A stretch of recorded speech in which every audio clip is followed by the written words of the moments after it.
ఈరోజు నిజంగా ఏ మాట అయితే ఇచ్చారో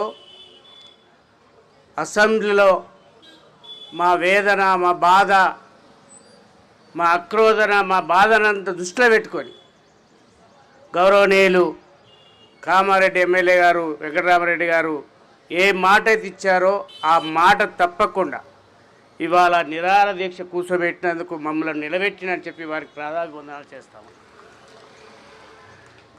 నిజంగా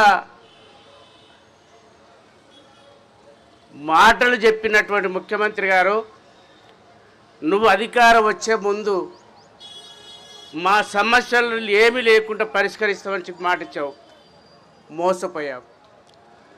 మీ పెండింగ్ సమస్యలు ఉంటే పరిష్కారం చేస్తామన్నావు, దానికి మోసపోయాం. ఇవాళ చివరికి మేము 35 నుంచి 40 సంవత్సరాలు నీకు పరిపాలన సాగటానికి మేము అంత చేసినటువంటి సేవకు మాకు ఈ పనిష్మెంట్ ఇచ్చావా అని చెప్పి మేము ప్రశ్నిస్తా ఉన్నాం. ఇవాళ 73 మంది ఇవాళ ప్రాణాలు కోల్పోయినాం. ఇవాళ అంటున్నారు గౌరవనీయులు పార్లమెంటు సభ్యులు ఈటల రాజేంద్ర గారు అన్నారు, నాకు ధన్యవాదాలు. ఉద్యోగులారా, ఉపాధ్యాయులారా, ఇప్పుడు పనిచేస్తున్నట్టు ఉద్యోగులారా కొంచెం ఆలోచన చేయండి. మీరు కూడా రేపు ఉద్యోగం రిటైర్ అయ్యి రావాల్సిన వాళ్ళే అన్న గుర్తు చేశాడు. ఎందుకు వారికి మరుగులకు మద్దతున్నారు, మీరు ఎందుకు చేస్తున్నారని చెప్పి ఒక్కసారి అడుగుతున్నారా?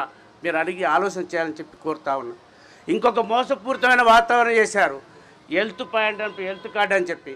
ఇంకా ఇప్పుడే మా డబ్బులే లేవు, మా డబ్బులే తీసుకున్నావు. జీపీఎఫ్లో దాచుకున్నటువంటి డబ్బులు మాకు తెలియకుండా మా అకౌంట్ మేము సంతకం పెట్టకుండా తీసుకున్నావు దొంగ. ఇప్పుడు నీ మీద మేము కేసు వేసుకున్నటువంటి పరిస్థితులు వస్తే కోర్టును కూడా మభ్య పెడతా ఉన్నావు. ఇవాళ ఇంకా 1.5% ఏదో రిటైర్మెంట్ వాళ్ళతో కూడా వసూలు చేస్తాడట.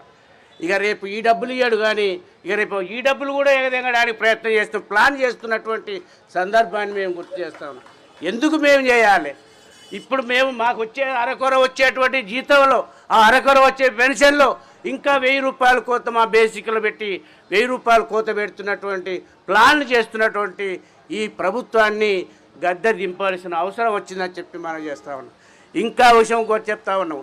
గవర్నర్ గారికి ఇచ్చాం. ఇవాళ గౌరవనీయులు బక్కా జర్సన్ గారు ఒక సామాజికవేత్త, ఇవాళ వారు తీసుకున్నటువంటి కాజ్ రిపోర్ట్ ఇవాళ మాకు ఆల్రెడీ 16,80,000 కోట్ల రూపాయలు మాకు మంజూరై ఉన్నాయి. ఇవాళ ఆ డబ్బులు ఎక్కడ పంపినామని మేము అడుగుతా ఉన్నాం. ఇవాళ మాకు రావాల్సిన డబ్బులు అవి ఎక్కడ మలుపు చేశావు, ఎక్కడ మళ్ళించావు, ఇవాళ దానికి సమాధానం లేదు. ఇవాళ గవర్నర్ గారికి ఇస్తే ఇంతవరకు దాని మీద స్పందించట్లేరు. మరి ఖచ్చితంగా దీని మీద కూడా పరిష్కారం చేయాల్సిన అవసరం ఉంది. మా డబ్బులే అవి. ఇవాళ ఆడిట్ పనుల నుంచి వచ్చినటువంటి 16,800,000 కోట్ల రూపాయలు ఇవి మా డబ్బులు ఆల్రెడీ మాకు శాంక్షన్ అయి ఉన్నాయి. ఇవాళ శాంక్షన్ అయ్యే డబ్బులు ఎటు పోయినాయో, ఎటు మళ్ళించినో గౌరవ ముఖ్యమంత్రి గారు దీనికి సమాధానం చెప్పాల్సిన అవసరం ఉందని చెప్తా ఉన్నాం. మా జీపీఎఫ్ డబ్బులు ఎక్కడ పోయినాయో చెప్పాలి. ఇవాళ మేము ఎంతోమంది ఎదురు చూస్తున్నట్టు ఇవాళ మా నల్లగొండ జిల్లా నుంచి చెరువుల సత్యనారాయణ గారని ఇవాడికి సుమారుగా 11 నెలలు రాత్రి బనీను డ్రైవర్ మీద వెళ్ళిపోయాడు. ఇవాళ 11 నెలల నుంచి ఇంతవరకు ఎక్కడ పోయాడు కూడా అడ్రస్ లేదు. ఇవాళ వాళ్ళ బిడ్డ పెళ్లికి ఉంది. ఇవాళ ఇదే వేదిక మీద ఆ రోజు ఇవాళ 17వ తారీఖు నాడు వచ్చి బిడ్డ తల్లి ఏడ్చుకుంటూ చెప్పారు. ఇవాళ కూడా గతిమతి లేనటువంటి సందర్భం చెప్తా ఉన్నా. ఇవాళ ఆ హెడ్ మాస్టర్ గారు పైసలు రాక బిడ్డ పెళ్లి చేయలేక ఆ కుటుంబం ఇవాళ రోడ్లో పడిపోయింది. ఇవాళ కళ్ళు కనబడతలేవా ఈ ప్రభుత్వానికి అని చెప్పి మేము ఆలోచిస్తున్నాం. ఏది ఏమైనా ఇవాళ మాకు ఇచ్చినటువంటి మాట ప్రకారంగా మా డబ్బులు మాకు రావాల్సిన అవసరం ఉంది. ఇవాళ దీనికి బీజేపీ పార్టీ ఇచ్చినటువంటి మా సండ చూసి మాకు ఇచ్చినటువంటి మా బాధను చూసి ఈ పిలిపించినందుకు మేము ఇవాళ మా నల్లగొండ జిల్లా నుంచి 200 మంది గదిలో వచ్చాము.